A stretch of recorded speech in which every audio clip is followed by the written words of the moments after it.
Most of us use Docker and Kubernetes every single day. We pull images, we run containers, and we ship to production. But here's a question. If I took those tools away, no Docker, no containerd, and no podman, could you still able to build container from scratch?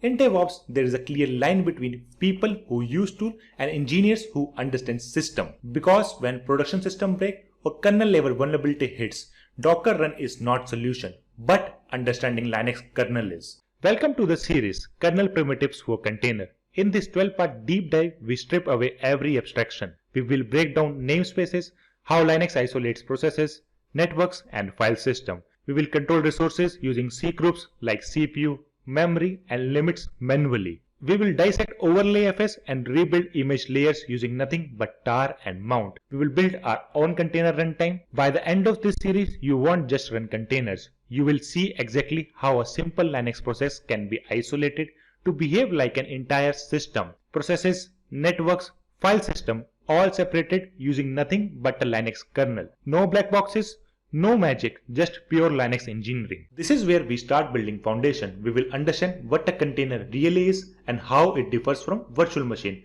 and how Linux kernel primitives creates that isolation. We will cover namespaces, cgroups, and the basics of file system and network isolation. It's more conceptual and sets up everything that follows. If you want to go deeper and understand how container actually works, subscribe and hit the bell notification icon so you will get a notification when a new video drops.